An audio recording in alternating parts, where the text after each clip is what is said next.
ئەم کاتان باش هەتاوەکو دەچێ دەوڵەتی تورکیا ئاک پارتی و ئەردۆغان بەرەو تالیبان بوونێکی زۆر زۆر مەترسیدار ئەچن.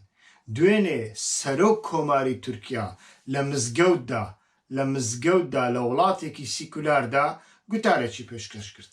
لە گوتارەکەدا باسی لە هونەرمەندێک کرد، هونەرمەندێکی بەناو دەنگی تورکیا، هونەرمەندێکی ژن، هونەرمەندێکی بەڕێز، هونەرمەندێک کە توانیویەتی جوانیەکانی ئەو وڵاتە بەپارێزی هەموو جوانیەکان لە خۆیدا کۆبکاتەوە، هەموو گەل و مۆزاییک و مێژوو و ئاین و ئاینزا و ئەتنیکەکان کۆبکاتەوە و گۆرانیان بۆ بڵێ. ئەویش سەزان ئەکسۆ بوو.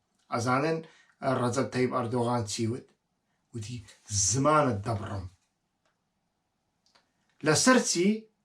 ئەوە بۆ ئەوە ئەگەڕێتەوە لە حەوتوی ڕابردوودا وابزانم ڕۆژی چوارشەممە بوو، گروپێکی تڕۆلی سەر بە ئاک پارتی بە ناوی حرەکەتی میلی بێکا لە بەردەم ماڵەکەی سەزان ئاکسۆدا خۆپیشاندانێکیان ساز کرد و گوێنیان پێدا سوکایەتیان پێکرد، لینچیان کرد. لەسەر چی؟ لەسەر ئەوەی 5 ساڵ بەر لە ئێستا لە گۆرانیەکیدا باسی ئادەم و حەوای کردووە. ئەمە مەسەلەیەکی جوولەکەی بەبیرهێنامەوە.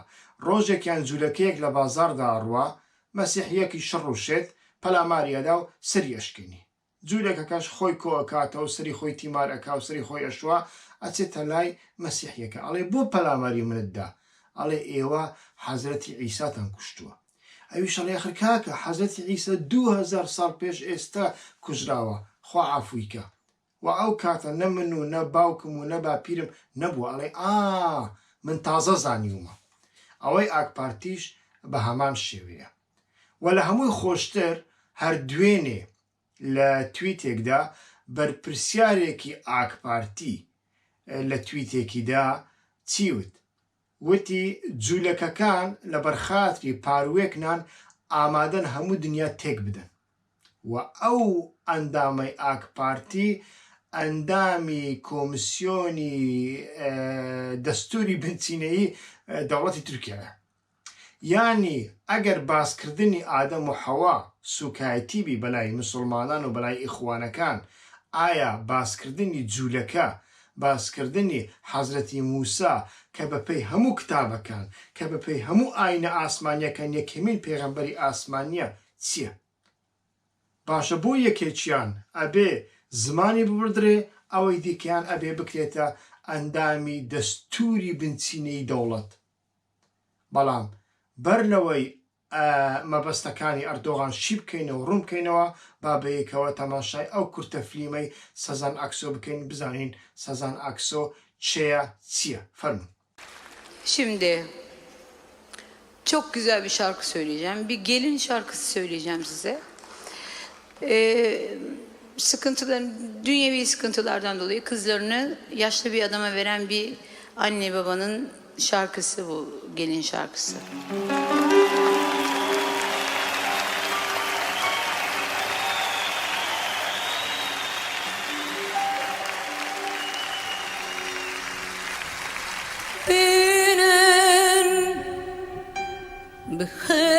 بخملينا لبوك بينان بخملينا دلالة شارع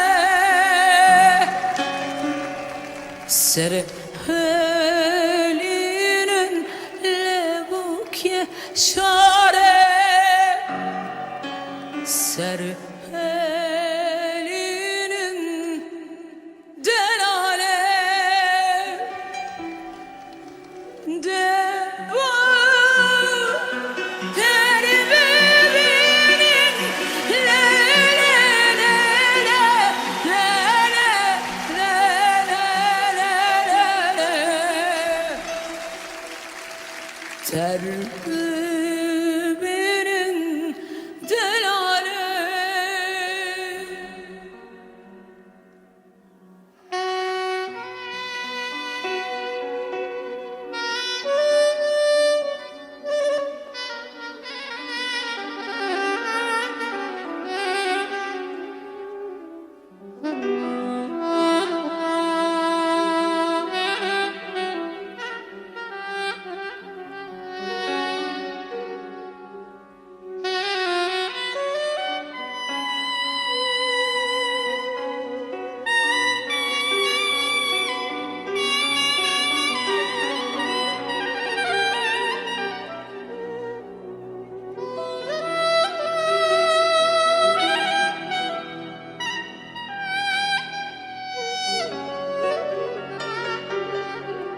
Baba çare le buke hanye Baba çare delale Sabah nale nale le buke negri Sabah hale delale Helal garibi kere le le le le le le le le le garibi kere delale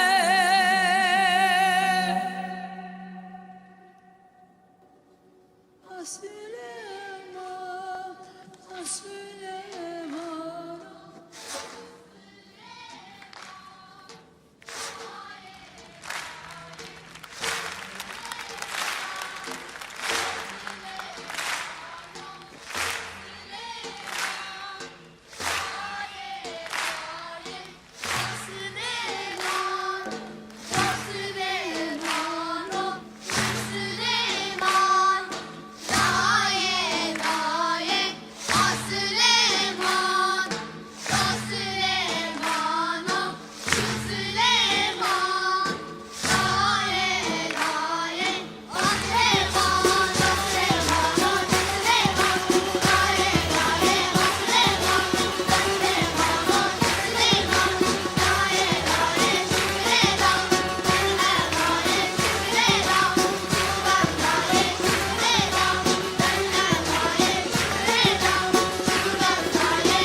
تکایە لە بیر مەکەن کەناڵی یوتیوبەکەمان سبسکرایب بکەن ئابۆنە بکەن ڤیددیۆکانمان بڵاو بکەنەوە و لایکی بکەن ئەکسۆ کە هەموو دەنگەکانی تورکیای لە هونەردا کۆکردونەتەوە سەزان ئەکسۆ کەسێک بووە لە هەموو هونەرمەندانی تورکیا زیاتر دەنگی بۆ ئاشتی دەنگی بۆ پێکەوە ژیان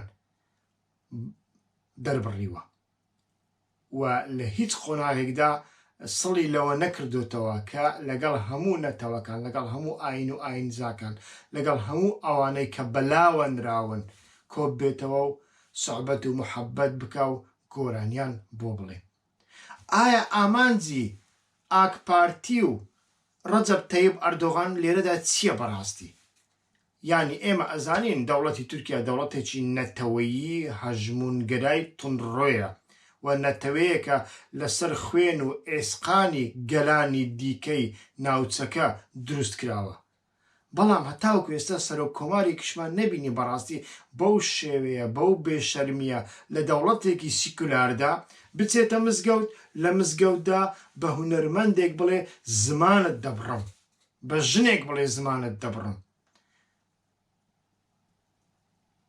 ڕەجەب تەیب ئەردۆغان نەیشاردۆتەوە کە ئەڵێ ئێمە هیچ جیاوازیەکمان لەگەڵ تاڵیباندا نییە بێگومان تاڵیبانیش پێشتر شتی وای کردووە پێشتر چەند حوتوێک بەر لە ئێستا هونەرمەندێکیان گرت ئامێری مۆسیقییان لە بەرچاوی ئەو شکاند زمانیان بڕی تەجاوزیان پێکرد پاشان کوشتیان تیرۆریان کرد دەوڵەتی تورکیاش ئێستاکە هەمان شت ئەکا و ئاک پارتی گەیشتۆتە ڕادەیەکی کە لە فاشیزم زیاتر هیچ ڕێگایەکی دیکە لە بەرچاوی خۆیدا نابینی بێگومان هەڵبژاردن هەنا و ئاک پارتی بڕگاری داوە بچێتە هەڵبژاردن بۆ ئەوەی خۆی ئیسپات بکە خەڵک لە تورکیا 400 متر 500 متر 1 کیلۆمەتر سڕێی گرتووە بۆ نانێک هیچ کەسێک لە تورکیا ئێستا هیچ کەسێکی ئاسایی ناتوانێت بە کیلۆ میوە بکڕێ بە غرام دەیکڕێ گرانیەکی ئەوە نەقڕس هەیە نان نییە چان نییە هیچ شتێک نییە لەو کاتەدا ئیتر بێگومان ڕەجەب تەیب ئەردۆغان پێی خۆش نییە خەڵک لەسەر برسێتی قسە بکە، پێی خۆش نییە خەڵک لەسەر گاز و گازۆیل و غاز قسە بکە بۆ زستانە ساردا، پێی خۆشە خەڵک لەسەر سەزان ئاکسۆ قسە بکە.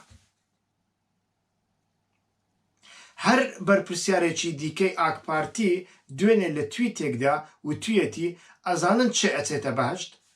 ئەو کەسە ئەچێتە بەهەشت کە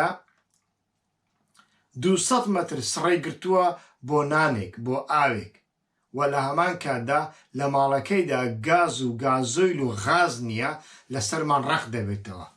کەسێکی وە کە بچێتە بەردەرگای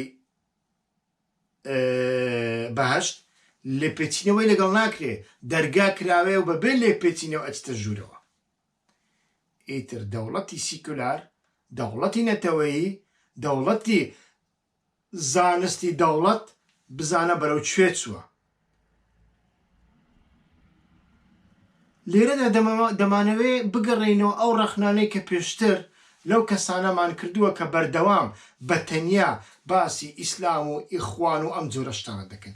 بێگومان ئیخوان و ئیسلامی سیاسی کێشەیەکە، ئەمە نە ئەشارینەوە نە شاردوتمانەتەوە، بەڵام ئەتۆ بە ناسنامەی ناسیۆنالیزم، بە ناسنامەی دەوڵەت، بە زانستی دەوڵەت ناتوانی ڕووبەڕووی ئیسلامی سیاسی ببیەوە. تەماشاکە دوو نمونەی زۆر زۆر گەورەمان هەیە کە قووەت و قودرەت و توانای ئێمە تێپەڕین: ئەڵمانیای ڕاستڕە و فەڕەنسای چەپڕە. ئەڵمانیای ڕاستڕە و لە سەردەمی بەهاری عەرەبیدا و لە سەردەمی سەرهەڵدانی داعش سیاسەتێکی نەرمی بەرامبەر ئیسلام بەرپا کرد. مزگەوتەکانی دانەخستن بەڵام چاودێری کردن و شەڕێکی توندی بە ناوی سیکولاریزم و دەوڵەت و نەتەوەییەوە لەگەڵ ئیسلامە سیاسیەکان نەکرد. ئەڵمانیای ڕاستڕۆ لە دواییدا لە دوایین هەڵبژاردندا تەماشا دەکەین بەرەو چەپڕۆیی دەچێ، یعنی سەوزەکان لێبرالەکان لەگەڵ سۆسیال دیموکراتەکان حکوومەتیان پێکەنە. لە فەڕەنسادا کە حیزبی کە خاوەنی گەورەترین حیزبی کۆمونیستە لە ئەوروپا تەماشا دەکەین لەبەر ئەوەی بە ناسنامەی سیکولاریزم، بە زانستی سیکولاریزم واتە زانستی دەوڵەتی نەتەوەیی بەردەوام ڕوبەڕووی ئیسلامی سیاسی و ئیخوان بووە کە بێگومان هەڕەشە و تەهدید و تەقینەوەیەکی زۆر لەسەر فەڕەنسا کرا، ئەوەی لەسەر فەڕەنسا کرا لەسەر ئەڵمانیا نەکرا و لەسەر بەریتانیا نەکرا و ناشکری، چونکە وزەی ئیخوان لەوێ دی. بەڵام فەڕەنسا لەو بارەوە کەوتە هەڵە. ئێستا کە تەماشاکە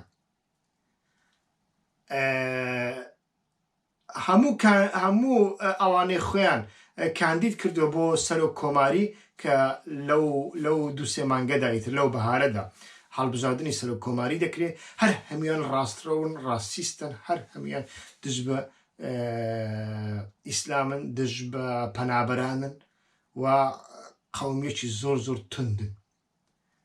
ماکرۆنیش کە کەسێکی سنتڕۆم بوو لە ناوە ڕاست بوو، لیبرال بوو، ئێستا کە ئەویش بەرەو ڕاستڕەوی ئەڕوە چونکە دەنگ ناهێنی وانەکە. و ئەمە وای کردووە فەڕەنسای سیکولار ببێتە فەڕەنسایەکی زۆر زۆر توندڕە و ڕاستڕە و ئەو فەڕەنسای کە پێشتر لایەنی چەپگەری هەبوو، لایەنی هونەری هەبوو، لایەنی بیرکردنەوە و ئازادی ڕادەربڕینی هەبوو، ئێستا کە بەڕاستی بەرەو ڕاستڕەویەکی بێتان دەڕوە. بەڵام ئەڵمانیایەکی ڕاستڕە و بەرەو چەپڕەویەک دەڕوە. و ئەمە پێمان ئەڵێ کە ئێمە ڕاستە کێشەیەکمان هەیە بە ناوی ئیسلامی سیاسی، بەڵام کێشەکە لەوە قوڵتر و لەوە دوورترە. ئەویش کێشەی دەوڵەتی نەتەوەییە، دەسەڵاتی دەوڵەتە. دەسەڵاتی دەوڵەتی نەتەوەیی بێگومان کۆمەڵێک ئاکتۆر دێنێتە سەرشانۆی سیاست، یەک لەوانش ئیسلامی سیاسیە. بەڵام لەبیر مەکە نەتەوەییەکانیش، سیکولارەکانیش، ناسیۆنالیستەکانیش بەشێکندەوە و ئەمانە یەکتری تاو دەکەن. بە هەر بینەوە سەر تورکیا لەسەر مەسەلەی سەزان ئاکسۆ هەموو هونەرمەندان دەنجیان دەربڕی، هەموو نەتەوەکان و کەمەنەتەوەیەکان و ئاینزاکان دەنجان دەبڕی بەڵام لە ئۆپۆزیسیۆنی تورکیادا کە ئۆپۆزیسیۆن بەشی زۆری ئۆپۆزیسیۆنێکی ئەلمانیە ها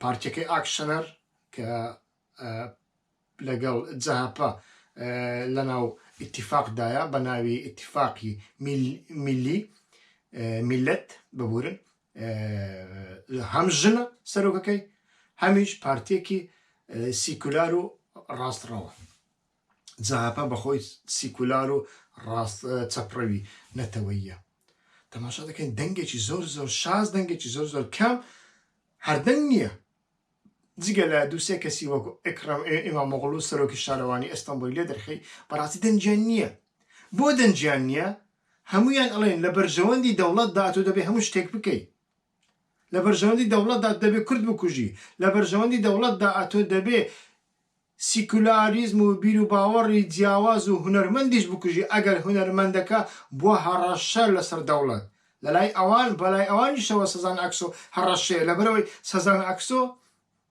کوردەکانیش بەجلی کوردی ئەرمەنەکان بەجلی ئەرمەنی دێنیتە سەر شانۆ گۆرانیان پێڵێ گۆرانیان بۆڵێ و ئەمە پێمان ئەڵێ شەڕکردن لەگەڵ ئیسلامی سیاسی ڕوانگەیەکی تایبەتی تری دەوێت لەوەی کە ئێستاکە هەندێک کەس بە ناوی سیکولاریزم و بە ناوی زانست بەڵام زانستی ژەهری زانستی دەوڵەتگەرایی ئەڕێژن و دەیانەوێ شەڕی ئیخوانەکان بکەن بەڵام ئەوانە ئیخوانەکان قەڵەو دەکەن چۆن جەهەپە و یەنی پارتی و پارتیەکانی دیکە ئیسلامی سیاسی و ئەردۆغان قەڵەو دەکەن ئەردۆغان هەردووی نێزانی چی وت تعلیماتیدا بە ئاک پارتی وتی هەڵبژاردننی سەرۆک بۆ من لێگەڕێن بڕۆن ئێوە لە بۆ پەرلەمان کار بکەن لە بۆ هەڵبژاردننی پەرلەمان کار بکەن ئەزانی مەبەستی چییە لەبەر ئەوەی سەرباری ئەو هەموو برسیبوون و شکست و